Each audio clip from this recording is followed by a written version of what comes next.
7:53 de la mañana, le damos la bienvenida, el buenos días. Qué gusto saludarle a los tiempos. El embajador, ex canciller de la República, diplomático de carrera, Francisco Carrión, está con nosotros. Qué gusto saludarle a los tiempos, doctor. ¿Cómo está?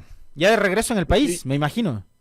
sí, definitivamente. Así es, mi querido Alexis. Buenos días. A los tiempos que nos vemos, aunque sea a través de la fría pantalla. Pero bueno, vale la pena para poder comentar.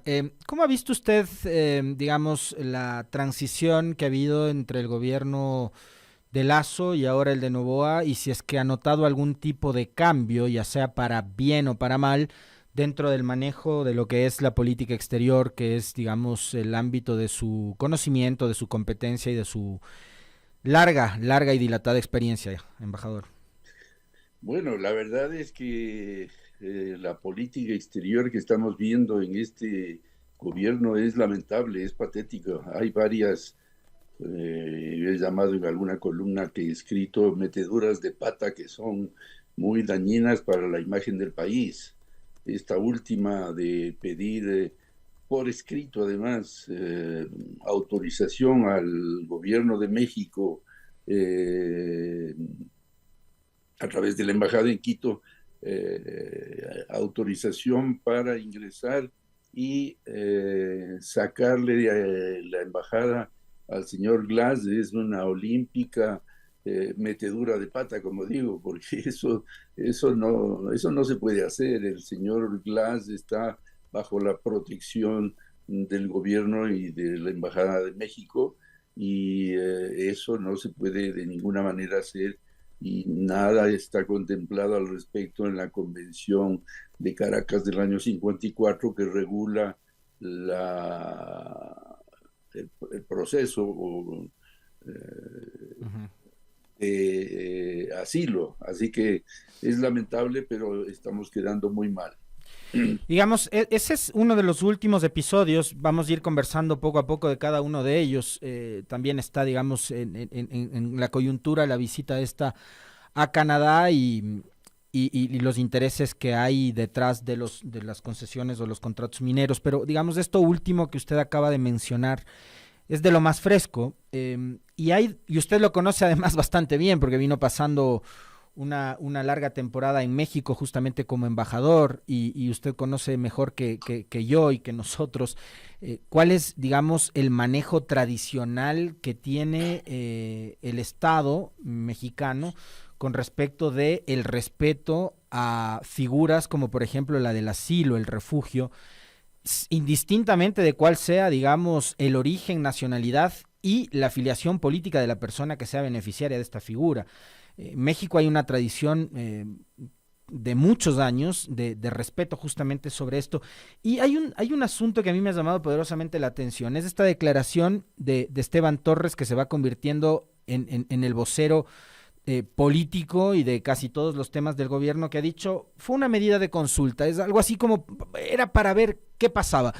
¿Se puede manejar así la política exterior a nivel países con un caso tan delicado como este, embajador?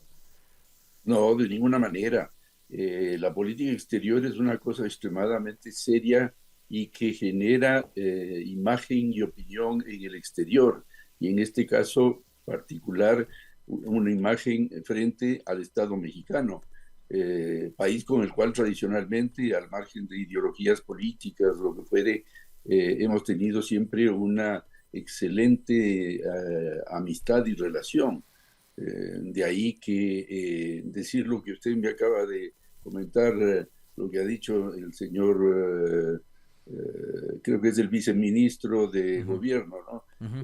Es un verdadero disparate. No, no se juega con la política exterior de un país, y menos con la nuestra, que de alguna manera ha tratado de guardar las formas durante toda su historia, ¿no? Uh -huh. Hacer el pedido para ver si sale, en definitiva, no me parece serio, para nada serio. Uh -huh.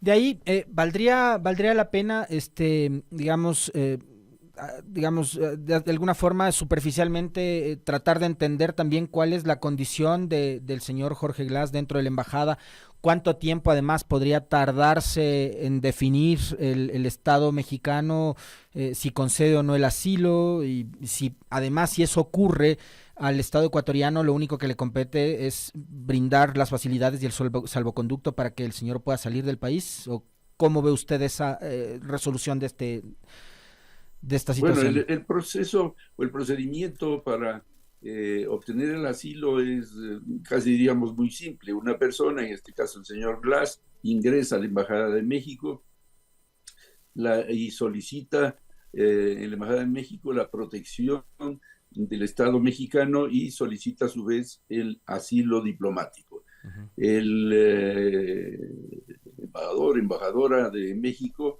lo que hace es notificar a su Cancillería que esto es lo que está sucediendo y acompaña toda la documentación que para el efecto el gobierno ecuatoriano en este caso le da y envía a su capital para que analicen la procedencia de un asilo diplomático a este señor, para el caso el señor Glass.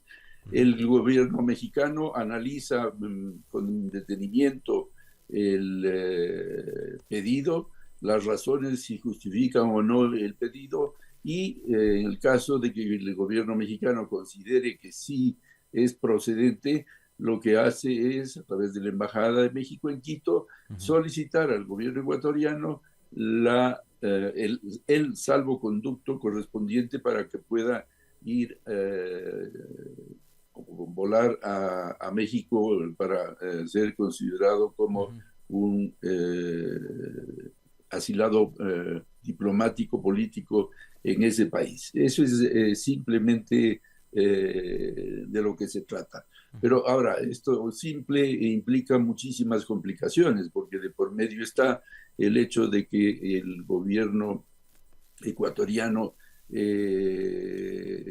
pueda ofrecer todas las pruebas que considere del caso para demostrar que es un perseguido, porque aquí estamos hablando exclusivamente, y eso me olvidaba de detallar, exclusivamente de personas que son perseguidas por razones políticas. En el caso del señor Glass, mi criterio personal es de que no es un perseguido político, sino que hay toda una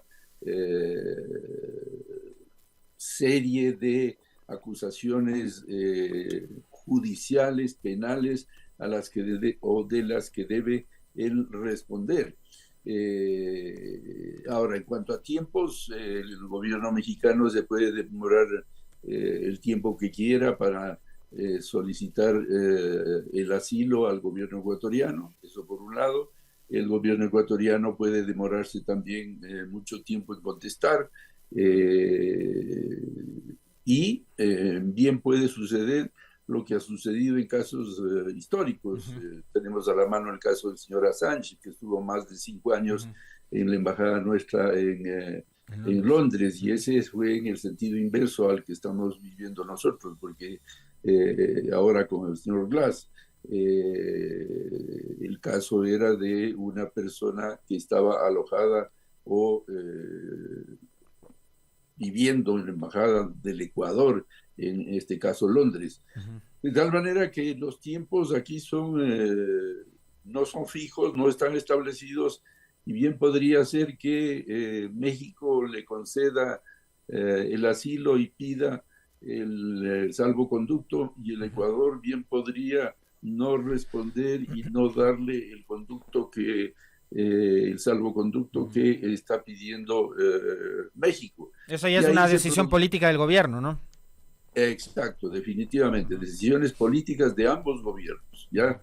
Y entonces ahí sí entraríamos en un momento de fricción que creo que a ninguno de los dos países le interesa. Por el contrario, perdón, lo importante es que se resuelve el asunto lo más pronto posible, porque luego se engangrena de alguna manera este episodio y va a afectar las relaciones en otros ámbitos comerciales, de inversión, políticas mismo, donde nosotros con México tenemos una cierta coincidencia en muchos temas de la agenda internacional. Doctor, ahora quiero remontarme a los inicios del gobierno, ¿no? Y una de las primeras decisiones, y ahí sí vamos a ir, digamos, ya un poco más en orden y viendo cuál ha sido el desempeño y el desarrollo de estos 100 días y el manejo de la política exterior. La primera decisión en materia de política exterior fue la designación aquella de Verónica Abad, la vicepresidenta de la República, como embajadora en nombre del Ecuador por la paz para evitar el escalamiento del conflicto entre Israel y Palestina. Creo que está por demás decir que resultaba realmente risible un tipo de encargo de ese nivel para un conflicto que tiene siglos, no solamente décadas, sino siglos, y que no se soluciona, y que, digamos, ni la ONU ha podido encontrar un viso de solución. Entonces la temática que le entregan a esta delegación que le da Abad el presidente Noboa resultaba realmente risible. ¿Cuál fue su lectura en ese momento con respecto de Bueno, aquella decisión? ese fue el primer disparate con el que se inició la política exterior de este gobierno. Está claro que, porque así lo dispone la Constitución, que el presidente de la República le puede encargar o la vicepresidenta cualquier gestión, sea dentro como fuera del país. En este caso, resolvió encargarle esto que usted acaba de leer, que es bastante difícil recordar y asimilar, ya que es asimismo un verdadero disparate. Eso no existe siquiera en el derecho internacional una misión como esa. ¿Ya? Bien podía, eso sí, designarle embajadora del Ecuador en Tel Aviv, ¿ya? Y podía declararle también responsable, como en un principio se habló del tema de los migrantes, pero vaya usted a saber, se produjo una, no sé cómo llamar, vaya usted a saber qué es lo que sucedió, pero en todo caso un descontento por un lado, por otro lado tal vez un resquebrajamiento de las relaciones entre los dos primeros mandatarios electos, ¿ya? Y resolvió el presidente Noboa esta designación, que claro, eso no podía hacerse por la simple razón de que no existe esa función. Y como le digo, lo más simple era de designarle embajadora en Tel Aviv, si es que quería que sea Israel, o si no en París o en Washington o donde sea, y eso estaba dentro de las atribuciones de la Constitución. No hubo quien le dijera al presidente o nadie se le ocurrió simplemente nombrarle embajador, embajadora. Casos similares hay en Colombia y en el Perú, que tienen esta misma figura de que el presidente le encarga al segundo una misión, y es usual en Colombia y en el Perú que sea una embajada en el exterior, con lo cual está listo para cumplir las funciones en el caso de desaparición del presidente y asumir las funciones en reemplazo del presidente que ya no está. De tal manera que esa fue la primera, creo yo, metedura de pata, volvamos al mismo término tan coloquial y tan preciso para decir las cosas. Doctor, antes de aquello, la designación de la señora Sommerfield, digamos, acá siempre sabemos estar, cuando hablamos de política exterior, la diplomacia, enfrascados en la discusión de si designar o no a funcionarios de carrera. Digamos, me imagino que en el caso suyo también siempre estará por medio aquel análisis, ¿no? ¿Para qué tanta preparación? ¿Para qué tanto funcionario que justamente hace carrera dentro de la Cancillería, manejando justamente y preparándose para temas de política exterior, y de pronto viene un gobierno y usa estos puestos como cuotas políticas, y decide finalmente Noboa designar a la señora Sommerfield? Después está la designación del señor de la Gasca, por ejemplo, ante las Naciones Unidas, y un ente tan importante porque el Ecuador es uno de los miembros del Consejo de Seguridad, nada más y nada menos, está presidiendo el Consejo de Seguridad de la ONU, y estamos poniendo a gente que seguramente no tiene la preparación como para manejar estos temas. Creo que también valdría la pena un comentario suyo con respecto de los nombres de los cuales ha echado mano Noboa para encargar semejante nivel de responsabilidad. Bueno, en el caso del ministro, el jefe de la diplomacia, no necesariamente tiene que ser un funcionario de carrera, basta que sea una persona que conozca de los temas y que sepa rodearse de asesores o de funcionarios de carrera que acompañen en su gestión. En el caso de la señora Sommerfeld, hasta donde yo conozco, no es una persona enterada en temas de política exterior y de derecho internacional. Y lo ha demostrado ahora con las decisiones que ha estado tomando. Pero en el caso de ella misma, si hubiera podido hacerse, aconsejar y reflexionar junto con funcionarios de carrera, yo estoy seguro de que no habría cometido los errores que ha metido y ha hecho de la política exterior una función absolutamente errática, ¿no? Entonces, en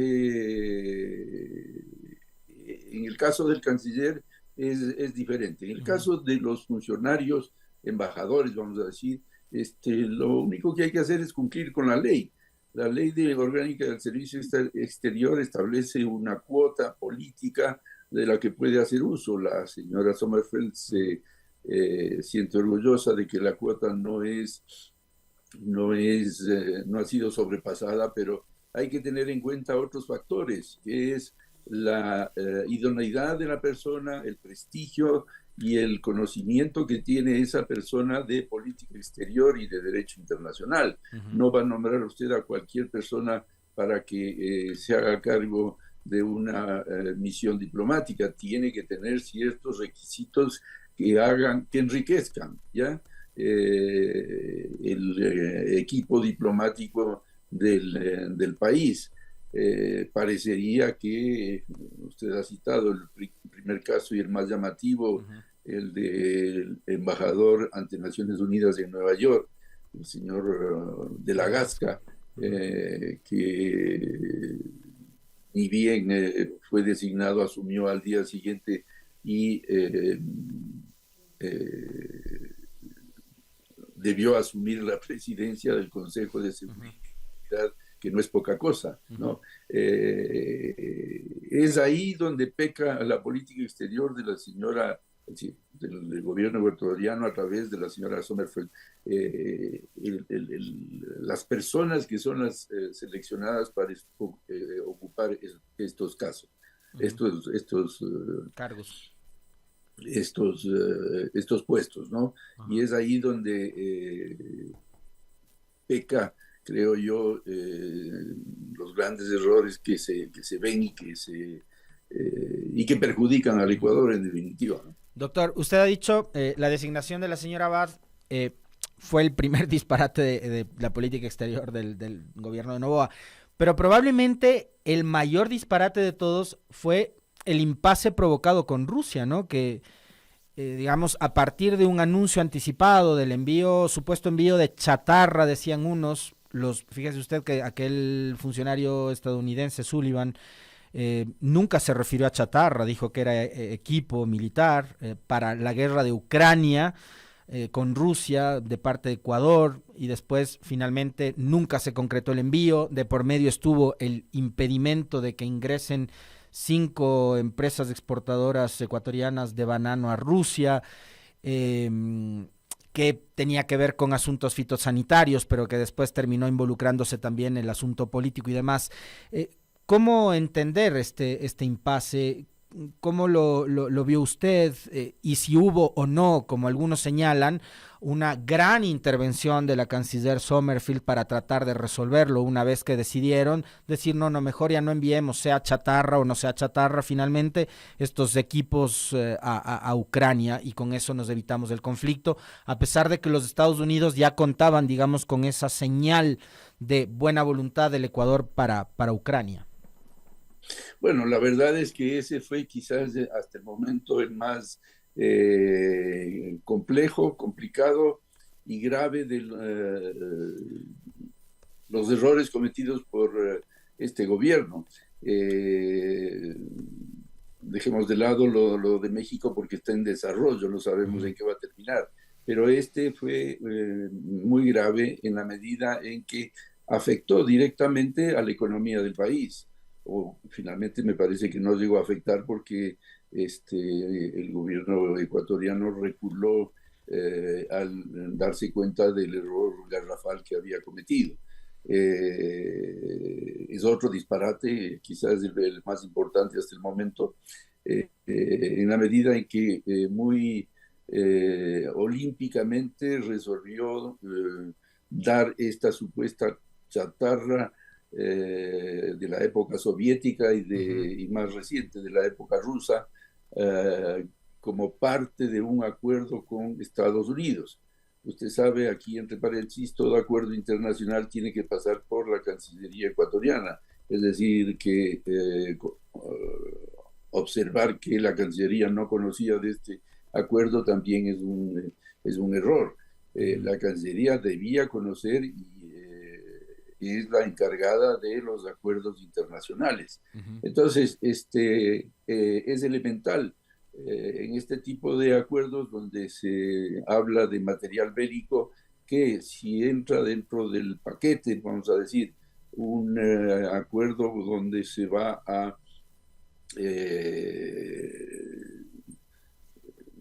vender, donar, o lo que fuere, material bélico de otro país, tener la autorización de ese país, del país fabricante, del país que vendió o donó, en este caso al Ecuador, la autorización para poder hacerlo. Y en el caso ecuatoriano, eso no hubo conocimiento de Rusia de que ese material iba a ser parte de este acuerdo con los Estados Unidos. Eso hizo a que, lo cual es entendible, que Rusia establezca una especie de sanción, casi podríamos decir, al gobierno ecuatoriano por disponer de material que, si bien no le pertenecía, tenía componentes tecnológicos rusos o soviéticos en un tercer negocio para hacer una triangulación para que este material fuera a Croacia. Es realmente llamativo que nadie otra vez le haya hecho saber a la canciller y al presidente de que eso no se puede hacer.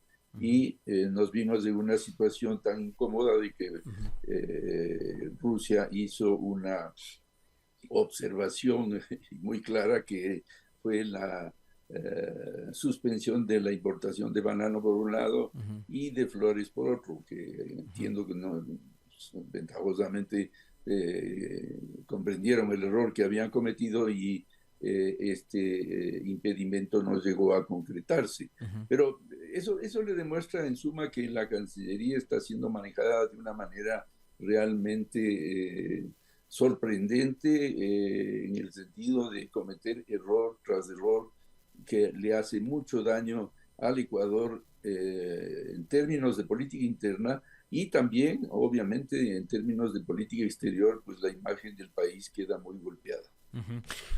Doctor, para ir terminando, porque se nos va acabando el tiempo, no quisiera dejar pasar la oportunidad para que nos haga un comentario con respecto de, digamos, porque hay quienes señalan la política exterior ha sido, digamos, una de cal y una de arena en el caso de Noboa, no sé si más cal, más arena, Creo que han sido más los tropiezos y los desatinos que los aciertos, porque hay quienes le quieren, digamos, endosar la firma del TLC con China al gobierno de Noboa, pero esto viene negociándose desde el periodo anterior, o quizás desde hace algunos años más atrás todavía.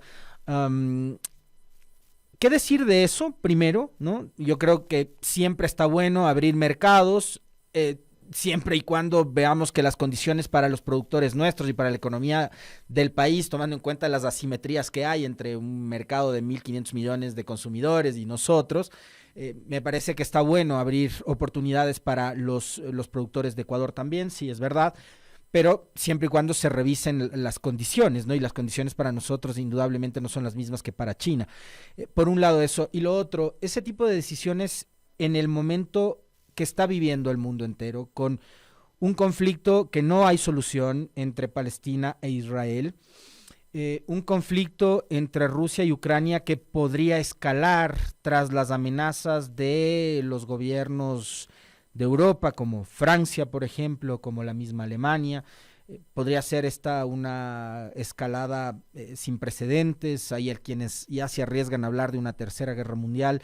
En medio de todo ese conflicto que hay en el orbe, el Ecuador y un manejo errático de la política exterior. ¿Cómo ve usted eso y cuál debería ser, digamos, el destino que tome justamente la Cancillería en un manejo responsable de la política internacional del Ecuador? Bueno, yo, sin tener un conocimiento en profundidad, considero que es conveniente el acuerdo comercial con China.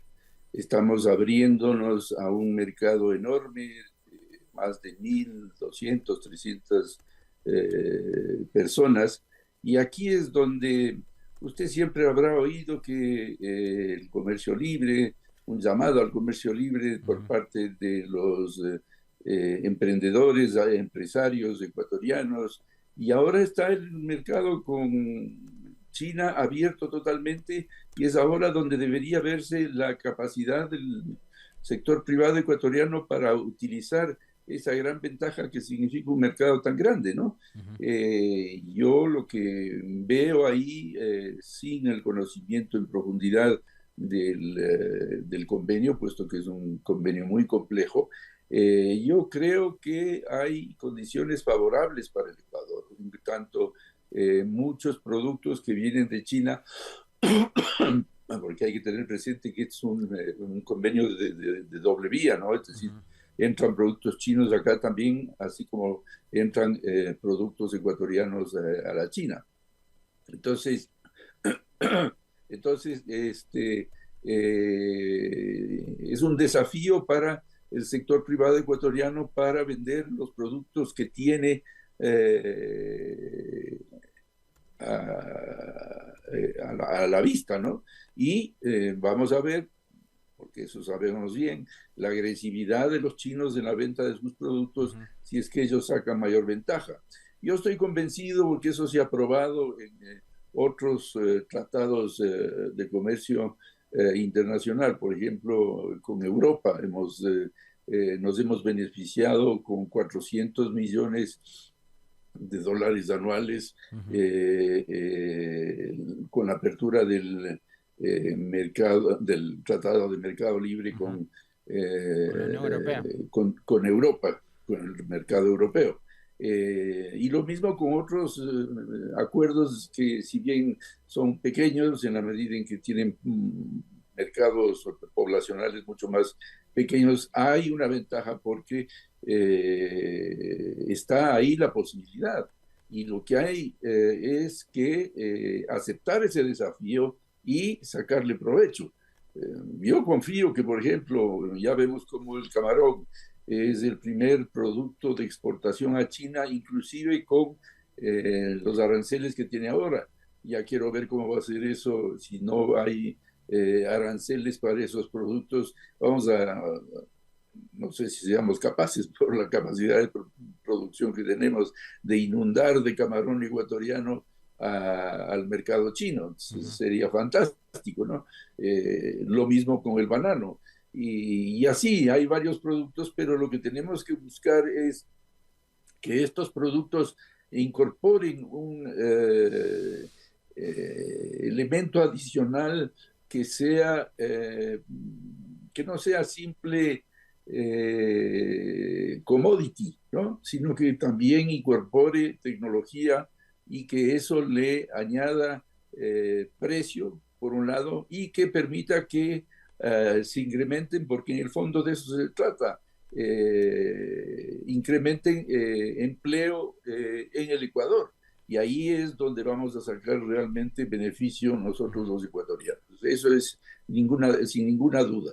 Pero como le digo y repito, el sector privado ecuatoriano ha llamado siempre a que se firmen acuerdos de libre comercio, ¿no?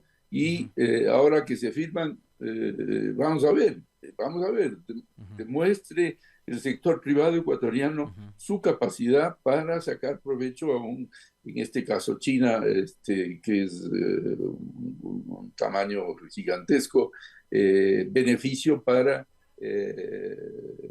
el país, como le digo, en términos económicos y financieros y en términos de empleo, que es lo que más interesa.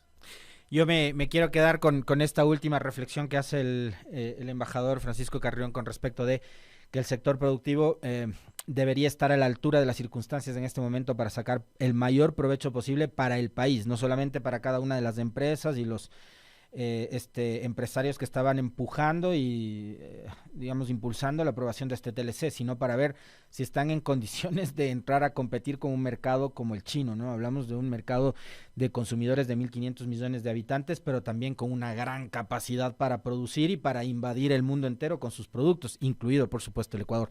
Le quiero mandar un fuerte abrazo, doctor Carrión. Muchísimas gracias por haber aceptado la invitación a esta entrevista. Un gusto y muchísimas gracias, siempre a sus órdenes. Muy gentil. Era el ex canciller y embajador ecuatoriano Francisco Carrión Mena conversando sobre la errática política internacional del gobierno del presidente Noboa. Ha calificado de disparate la decisión de designar a Abad como embajadora de paz en el conflicto entre Israel y Palestina. Ha considerado también como el más grande disparate de la política internacional del Ecuador durante el gobierno de Noboa aquel impasse que provocaran ellos mismos con respecto del supuesto envío de equipo militar a Ucrania, ¿no?